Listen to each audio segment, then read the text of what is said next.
see your mother. You were only given one, go see your mother. And you know that you will never have another. Go see your mother. Go see your mom. Welcome to Jewish Boy Calls His Mother. I'm your host, Sadia. This is my mother, Ima. Hey, Ima. Hey, sweetness, how you doing? Good, thank God. Good. How was Yom Tov? Yom Tov was good. I mean, I tried to stay up at 11:30 at night, but unfortunately, I tried to stay up later than 11:30, but unfortunately, I went to sleep at 11:30. So I was trying to do all these things where I wanted to stay up. I wanted to read the Tikkun El Shavuos. I wanted to do all sorts of stuff, but I didn't even know there was a Tikkun Shavuos. yeah, it's in Hasidic corners and Sfardim. Oh well. It's based what it is. It's the first chapter or the first couple of pesukim of the parsha of Tanakh, and the last couple lines of the last chapter of each section of Tanakh. For instance, Bereshis, Noach, Lech Lecha. You're reading a couple lines at the beginning and a couple lines at the end, and then it goes all the way into Mishnayos and things like that. Oh my gosh, there's something new every day. Yeah. I mean, I learned about that actually maybe about, I would say 6-7 years ago. I had no idea. It's so funny because like you think you know everything, or you feel confident where you're aware of stuff, and there's always something new. There's always something to grow from. So I call it the pig out Yom Tov. The pig out Yom Tov. The pig out and say no to high cholesterol. I mean, talk about like, oh, cheesecake. I am such a sucker for cheesecake. It's like I can't get enough of it. I agree with you. Oh, some of those cheesecakes, strawberries on top, caramel cheesecakes. Those were the exact cheesecakes Ruthie made. Yes, like they were delicious. Oh yes, very delicious. Very absolutely. How was your Shavuos? You should know. Oh yeah, you're right. You were there. I'm sorry. I'm on autopilot right now. I'm on autopilot. Sometimes when you get into old age, the memory. What can I tell you? I just had a very busy week. Yom Tov comes in the beginning, so you really have like Wednesday, Thursday, Friday to work, and I'm just totally zonked out and just trying to get stuff done. And now like it's Friday, so you have all the worries of prep for Shabbos, but I want to do this podcast because it's like the only time I get to spend with you every week. But the main thing I wanted to talk about was I on our Facebook group and on the YouTube channel, we have exclusive items. And about a week or two ago, we had the exclusiveness of your story, Tuvia and Gittel. Yes. And then this week, we just published on YouTube the Tuvia and Gittel audiobook, so to speak. And you just took a look at it because all you did was just read, and I did everything else. So today was your first day. I love the music and the sound effects. Thank you. Can you give me any more reaction or any more detail? Not so far. I haven't spoken to anybody that's listened to it. No, I mean your personal. I mean, you said you like the music. Yeah. You like the storyline and the sound effects. Were you impressed? Did you feel like the story you were telling all these years finally came to life? In a certain way, there were some things. I'm trying to think. There were some lines that I forgot exactly specifically which lines you kind of edited out, but I know I think we, in the interest of time, and I can understand you doing that, but I think the finished product was pretty much what the way I gave it over. Of course, with you kids, like of course I pardon the expression, hammed it up when I was telling it to you kids. Yeah, but it was pretty good. It's great. I can't complain. Well, because hopefully we'll with this success, people really liked it. I've gotten some good feedback from Mhm. multiple different people. We could hopefully try this again some other time when you're over, and I can get proper recording of you. And right now, we're working on a few more of your child stories that you've been giving over, Mhm. and it's just how now that I feel like this is more of like a legacy where you've put in all these years, you've had all these stories. We've talked about this for many years since I was a Mhm. kid about how you wanted to have this stuff published and make Yes. recordings. Now that you're finally seeing Mhm. it, how does that make you feel? It's I'm very happy with it. This is something that I had wanted to do for a long time, and I didn't really know how to go about it. There was one point where I just went ahead and I recorded my stories and songs just very, very plainly on a tape. I sent it to the Library of Congress. I got a copyright number. It's in my drawer. And I never did anything else with it. I never knew what else to do with it. Hmm. The idea that a couple of times it hit me, maybe go to recording studio. Recording studios are very expensive, and then after the recording studio, they usually give you a recording of it, and it's up to you to produce it, and in mass if you want to distribute it. And I'll tell you the truth, I never had the time, and I just didn't know really how to go about it. But with the technology now and the way you're doing it, this is amazing. Instead of having to drive to a recording studio and spend hours in a recording studio, that this can all be done like in the comfort of your home with the computer. Yeah, I mean, It's amazing. AI has helped me a lot with just figuring things out, or how to edit, or editing different pieces, because I took your story and you told it to me through audio, and through the audio I was able to extract all the dictations, and then I had to sift through the dictations to make sure that what you said correlated appropriately, and then I had to edit it and go through the editing process. But thanks to AI, editing really was a quick cinch. And I mean, that's why you noticed like some stuff I took out, it's just because it didn't really flow very well with the storyline. Or you'd have some stuff you were doing, of course, like I told you, when you read it, if you made a mistake, just a stop and pause and then repeat it. That way I was able to control, the whole a whole recording. So yeah, I mean, it's so funny because with technology nowadays, and it's only going to get better, and that's where everyone's like afraid of, because in my industry, like architecture and whatnot, there is a strong possibility that a lot of people are going to be losing their jobs from AI just taking over. But again, I had this whole horse car theory, that like they had this whole topic when the car first came out about how much it will ruin the horse industry. Yeah.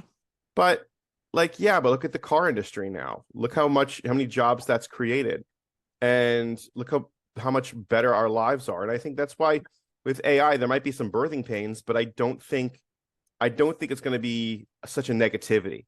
Yeah. I think it's whenever there's new technological developments, it takes it, like when one door closes, another opens, but it takes a while.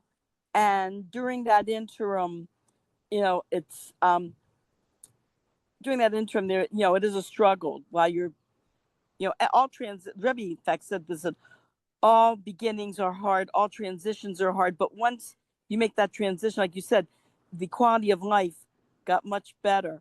Oh, you got to hear this. Your sister was telling me there was an article in Wall Street Journal, and it was talking about the environment and the gas emissions and how it's destroying the planet. And after reading all this, at the end of the article, you find out this was the reprint of an article from 1901 talking about the gas and waste emissions from horses. Oh, that's funny. That is funny. Yeah, I mean, I think this is where like the thesis statement of this podcast is like, technology is for the better. It just depends on how you use it. Exactly. And just it look, I just feel like it's going to improve our lives immensely, and Yes. it's going to come fast. We're already Mhm. seeing, because I remember when AI videos first came out, this was like maybe a year or two ago, Mhm. and they were like, when it first came out, they showed these really blotchy photos, videos of Will Smith eating spaghetti, and it just looked weird. But the fact is, like, we were all shocked, like, wow, a computer actually made that. That's amazing. Yeah. And then the next year, it was like high definition of the same video, and you see him just like eating spaghetti with a spoon, with a fork, like all this stuff. And it's just like, that was just 1 year. Mhm. That was just 1 year of improvement. It's like, because I remember when HD first came out, Mhm. and high definition for televisions was something of like, oh, why do we need it? Such a waste. We're already, at this era of like clear vision. Why do we have to make it, like, why bother making it better if there's other things to improve? But you really look back like, wow, there really was a difference of just a high definition. Like, I think now even 4K is out of whack. I think there's something higher than 4K, and we've talked about this before. Mhm. But like, did you ever, the way AI is going now, was there anything when you were a kid or a young adult where they were really worried about this technology? Um, even when I was a kid, there was always people were, uh, there were articles and about will machines take over. And I once asked my mother, I remember when I was little, I was like 8 or 9. I said, I asked my mother, do you think machines will ever take over? And she goes, no, because you will always need human beings to run the machines. Yeah. And oh, was I about to say that I remember when I was in school, when I was in junior high, I would think I was no, I was in third grade when the topic actually came up about the idea of a video phone. It was even you're looking like 1959, 1960 that it was what's it the Bell Company. It was called the Bell Company, was the telephone technology company. And even at that time, there was discussion that they were working on a video phone. So we had a class discussion about how would you like a video phone? How do you feel about that? And the kids in the class said, I don't want a video phone. What if I just got out of the shower? And one girl said, what if I'm getting ready for my date? My hair's in curlers and I've got cream on my face. I don't want my date to see me like that. And our teacher agreed with her. She says, I don't think I want a video phone because, what if I'm all messed up? My hair's messy. I'm cooking in the kitchen and my clothes are all messy and dirty. I don't want people calling me up to see me like that. Yeah. I mean, it's funny because I remember as a kid, the main thing that we had talking about was like flying cars. And we've mentioned this numerous times. We talk about flying cars, Uh-huh. but I'm trying to remember anything else that, like, as a kid we talked about in the future. Of course, video calls was something futuristic. Nowadays, it's just so obvious it's no Mhm. longer futuristic, but here we are. Do you remember, though, going back when COVID hit and you had all these businesses that had to do, that had to have their meetings, or teachers had to teach on Zoom? And remember some of the funny things that happened, or newscasters that were trying to broadcast the news from their bedrooms, and so, one of the kids would come and screaming or something, or throwing a ball, or there was one, oh my gosh, there was one Zoom meeting of like a group of people. I don't know if they were social workers or what. One of the social workers had to use the bathroom in the middle of the meeting, so she took her computer with her, and everybody at the meeting started laughing. oh I mean, gosh. I remember when the first video phones, the very first ones came out. Of course, the problem was that very few people had them. So, you could call somebody on your video phone, but they couldn't pick up at that point because not everybody had, the technology at the time.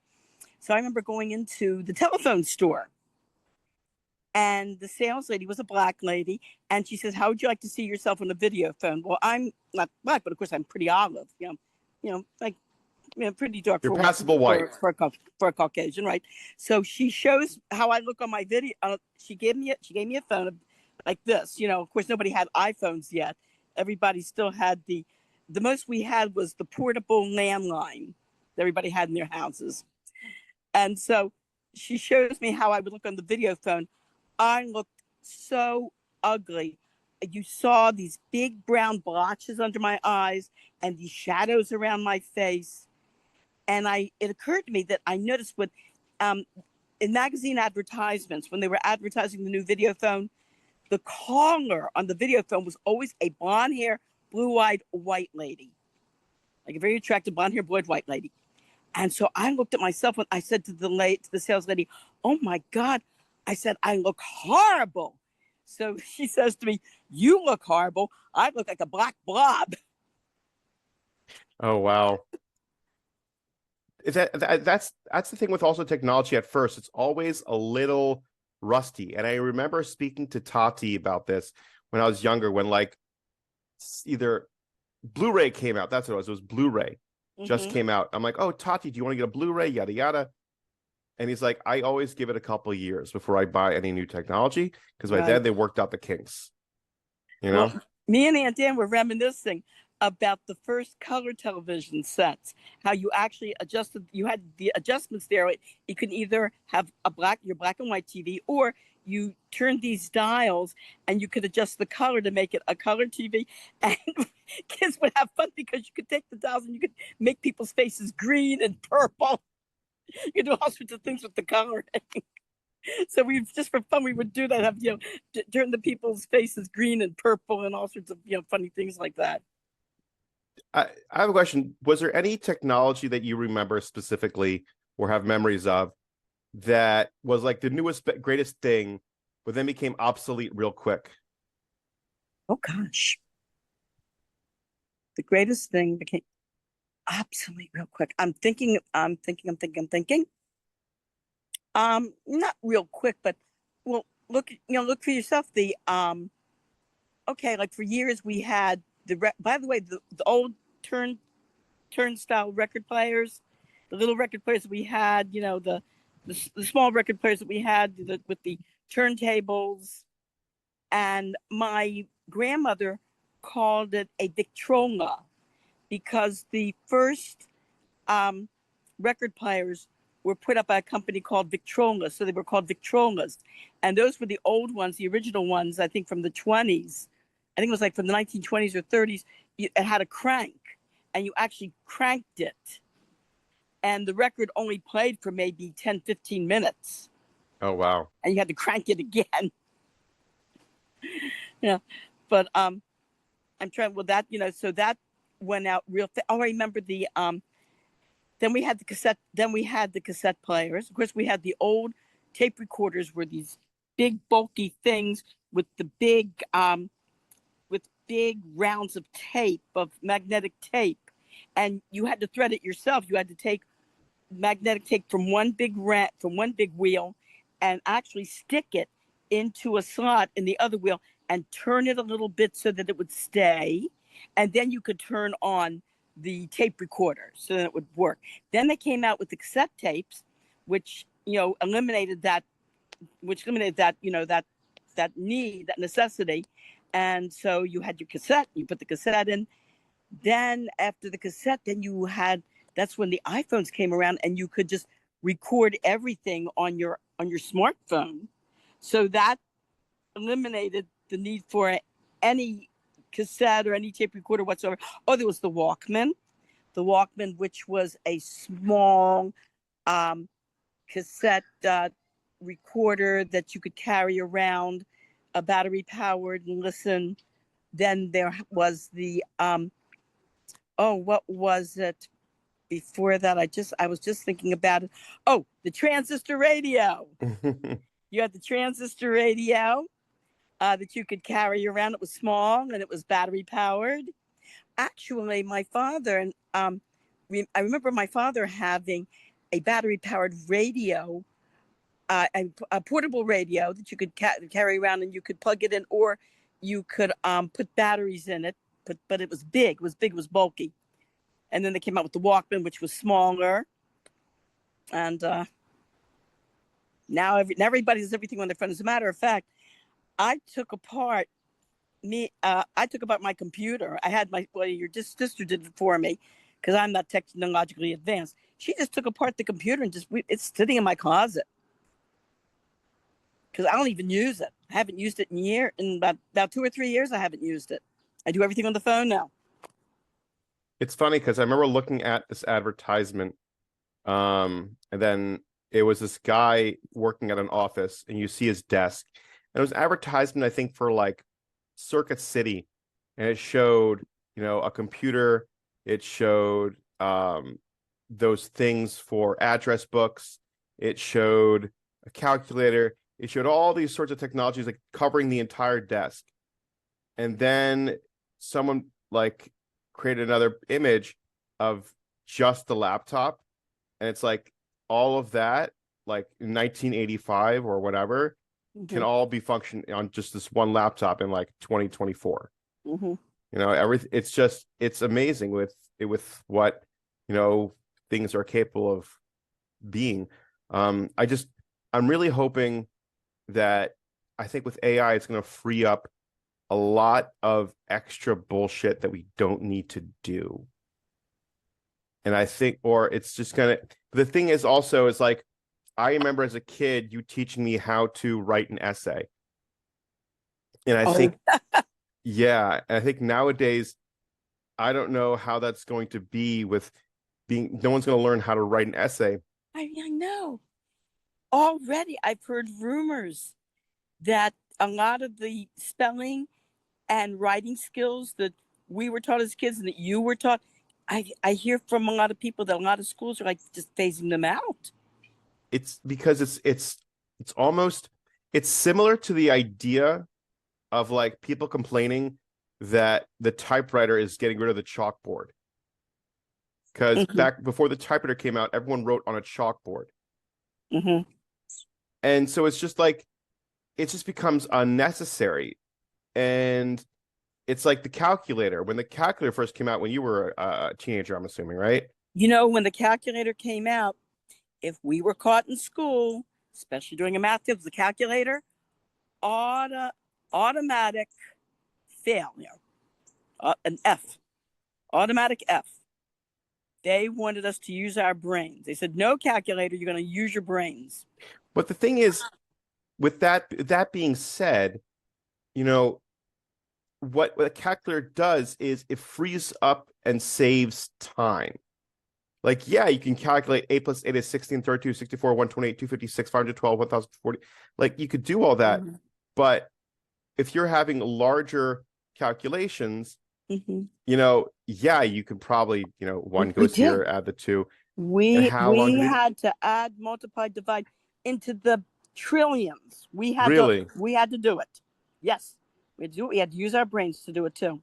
Yeah, and now what I do now when I go to the store, the other day I was at the store, and I always try to, even if it has the unit price there, I try to figure out per ounce, because I've come across some items in the store where they'll advertise it for, hey, save big, buy the large account, buy this, buy that, save big, here's your savings. And when I calculated it per ounce, it was not a savings. In fact, it was per ounce, it was more expensive.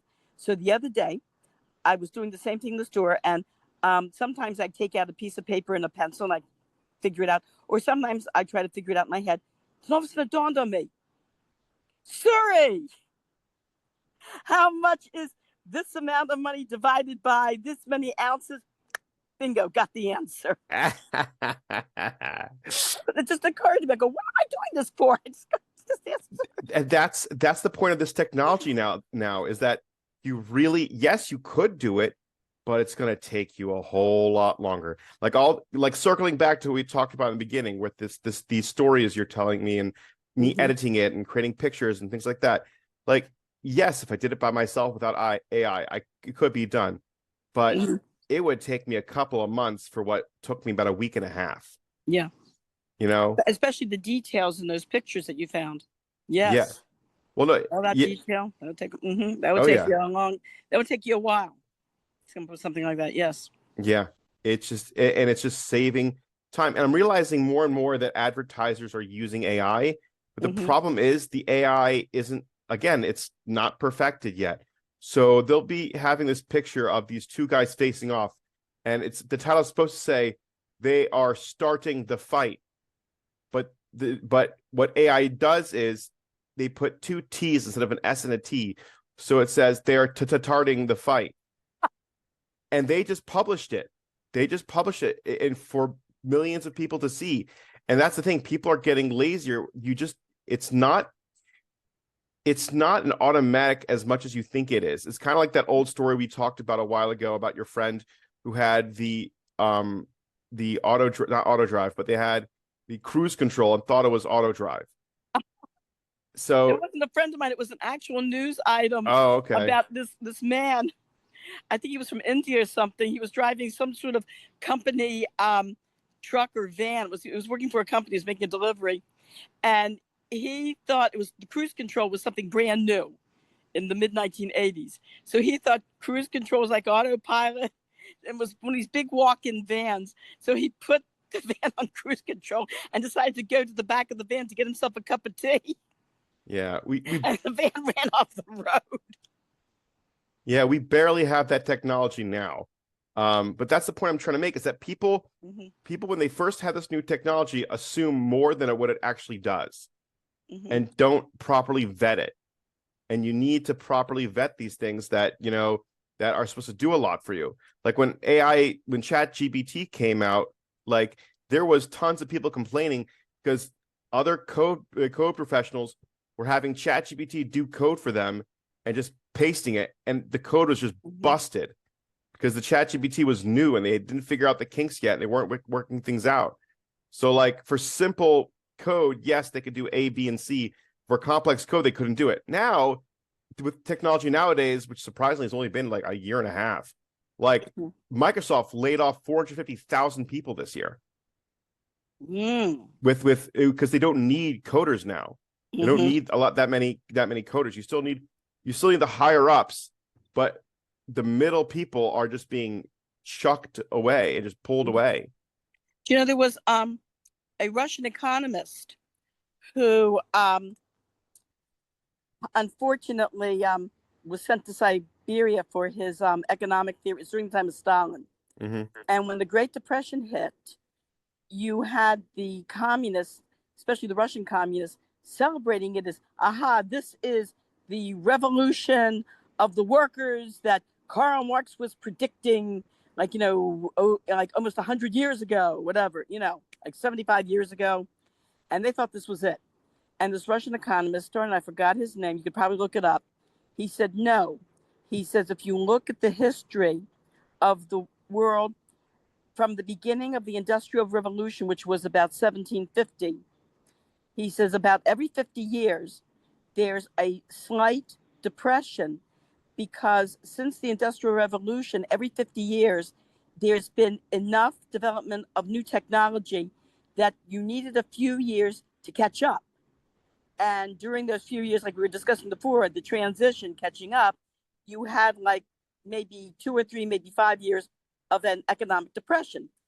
He says the problem with the Great Depression is you had so many technological advances that it all hit at once. In other words, it wasn't spaced out over time. You had a lot of technology that just totally hit, like you said, at once, like very, very suddenly. And that's what caused the Great Depression.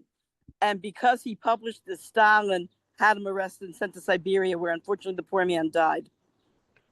It's interesting he says that because that's what's happening now, where there's becoming with ChatGPT and AI, there's a real burst of technology that's just going to be really cutting through. And I'll be honest with you, this is crazy. I literally just set up a ChatGPT question where I asked him to show me the chart of economic depressions from the 1700s to today. And it went 1796, 1807, 1819, 1836, 1857. There was a long depression then the Panic of 1893, the Panic of 1907, the Great Depression, the recession of 73 to 75, the earlier 1980s recessions, early 1990 recessions, the dot-com bubble, the Great Recession, and the COVID-19 recession. So from the 1700s to today, there's been 1, 2, 3, 4, 5, 6, 7, 8, 9, 10, 11, 12, 13, 14, 15. So it's been about 15, 15 depressions. And it's interesting because, if you divide it and everything, it's like, it shows it's about, I want to say every 21 years, 22 years that like something kicks in. But the thing is, the Great Recession and the COVID recession, those were pretty close. And people are talking about a recession now with the tariffs and with AI, that it's going to be hitting hard. But I don't know. Again, nothing's predictable. You can't predict anything. That's why. But if you look at the chart, though, it shows like a steady pace. Then the Great Depression, then it's the Great Depression. Then there's like a big like gap. Then there's a steep dip of amount of like a steep amount of depression recessions. Yeah, but quite honestly, like talking about technology, I'm old fashioned, and I think it's still important to learn basic math and spelling skills and writing skills. First of all, you never know when the power is going to go out, and you are going to have to rely on your brain, on learning those skills. I still think learning these skills is the best way. Also, there can be mistakes made sometimes. So in other words, I had that with a friend of mine where she was calculating some numbers, and she asked me how much I thought it was, and I told her the answer. And she says, "You're wrong. My calculator says." I said, "You might have pressed the wrong button. Try it again." And she goes, she realized she accidentally pressed the wrong button. So mistakes can still be made. So it's still important for you to know at least the approximate number that you're looking at. Well, you still need to have these skills. Again, that's why it's important to have these set skills, but it's just as a backup. You don't need intense comprehension. You need like a gist of it. You know what I mean? Well, I still think it's important to learn the multiplication table. Oh, I think it's very important, and I think that nice tips and tricks you and my teachers have taught me. I think it's great. It's just like it kind of reminds me of, there was this TV show called Are You Smarter Than a Fifth Grader? Oh, I remember that. Yeah. But what's so funny about that, they don't realize what they're doing. They're actually criticizing the amount of education that's needed for a fifth grader comparatively to the average adult. Like, the average adult doesn't know all these extra history, math, science, whatever. They have these basic understanding of knowledge, and like fifth graders, you basically give them all sorts of knowledge because you don't know where they're going to go, but you give them all this extra information. Right. If you were on Are You Smarter Than a Fifth Grader, would you win? I'd probably lose big time. Yeah, it's just whatever. It is what it is. There was I remember an episode of what's her name? Candace Bergman, is it? Murphy Brown. Who was the woman that starred in Murphy Brown? I forgot who it was. Murphy Brown? Yeah, remember? And she had she works in the newsroom, and one of the anchors there is a Jewish guy, and so they are invited to come onto a program similar to, do you know, More Than the Fifth Grader, where they're pitted against high school students, and the high school students totally show them up, especially the Jewish guy, the prompter, I guess the host of the program, gives a question about what is the name of the Jewish holiday that comes after the Feast of Weeks? And he's stumped. And this girl raises her hand. She goes, I'm Presbyterian, but I'll give a shot at it. Is it Shavuos? And he says, right. And the Jewish guy like turns around, like he starts to like quietly creep out of the room, and Murphy Brown grabs him and pulls him back. It's funny you mentioned that about Shavuos. There's this person in my work who she wears a yarmulke at tzitzis, whatever. They're in the construction, and I said, oh, I hope you enjoyed your holiday. She says, like, excuse me. I'm like, you're Jewish, right? Didn't you celebrate Shavuos? She's like, oh, I'm conservative. I don't do that. I'm like, okay, all right. I don't know. I don't think I thought conservatives did celebrate Shavuos, but I don't know. Maybe she just didn't. I was pretty well. We at first when we were young, we belonged to Beth Fella, and then later when we moved out to the county, we joined a conservative, temple, Beth Israel. And I remember going to Beth Israel on Shavuos. I think she was just pulling. I'm not saying pulling my leg. I think she was just trying to be polite. I think she's probably like reform or whatever. I don't know, because I know, like, I'm pretty certain that like conservatives, celebrate Shavuos. So I don't think I think she was just mixed matching, or maybe she was cosplaying as a Jew. I don't know. But whatever, it is what it is. I don't care either way. It's just funny to me at this point. But yeah, how was Shavuos when you were a kid? We went to shul and that was it. No cheesecake? I didn't even know about. In fact, I wasn't even sure what Shavuos was about until I became frum and found out it's we're commemorating and celebrating the giving of the Torah on Har Sinai. I had no idea what it was. I knew it was called Shavuos, and I'm not supposed to go to school, and we go to shul, or we go to wherever we go to shul, and we come home and just hang around. Yeah, I guess. All right. And that's all the memories you had, even when you were in college, or maybe, other moments or times, or that, or what? Actually, you know what? How was it when you first celebrated Shavuos? Being more observant. It was wonderful. It was wonderful. I stayed up all night. I noticed something that, okay, I'm not, I think I see more younger people being able to stay up all night. I'm sure there are older people who stay up all night too, but it's mostly, it seems to me like as I got older, and as your father got older, your father and I came to the point where we just don't have the koach, to stay up all night. We stayed up as much as we could, like learning, or going to like learning groups, or getting together with friends and learning. But after a while, like 1, 2 o'clock in the morning, sorry, we have to tap out. But I remember my first couple, was being younger, being in my 20s. I remember staying up the whole night, and then going to the early minyan, then coming back and having the, nice, beautiful milchika, seuda, and then just, falling, sleeping. And then later on waking up and having the fleshika meal.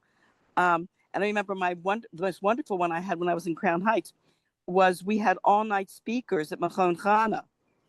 And they were amazing speakers. I mean, one rabbi after the other coming and speaking, and very, very, very wonderful talks and drushing. And then me and my friends walking back to our apartments. And as we're walking back, the shuls are all, emptying. You can see all the houses all lit up, and people are leaving the houses, and the shul, like wherever they had been staying up all night. And the sun was just starting to rise, and the sky, this was New York, and the sky actually was turning purple. It was beautiful. Oh, wow. It's beautiful. It's gorgeous. That's awesome. Yeah, it's just that's what I like about, being from each holiday has so much meaning. It's not just, well, we're just going to shul, but we really don't know what this is all about. All we know is you're supposed to go to shul. Yeah, I mean, then coming home and not really getting together, like having really nice, like a nice seuda with friends and family, and making it meaningful. Well, that's the enjoyment of life, is giving it meaning and giving it purpose, and that's how you can spend time with family and friends. Well, the joke about the guy who was the atheist, he stopped being an atheist because they don't have any holidays. Exactly. All right, Ma, I love you. Have a wonderful Shabbos. Have a great Shabbos. Love you, honey. Mwah. Bye. Bye-bye. That's another episode of Jewish Boy Calls His Mother. Thanks for listening to us kvetch, reminisce, and of course, get a little motherly advice along the way. If you enjoyed this episode, don't forget to subscribe, leave a review, and share with your favorite Jewish mother or anyone who needs a little guilt in their life. Got a story, question, or just want to say hi? Send us a message. I'd love to hear from you. Until next time, call your mother. She worries.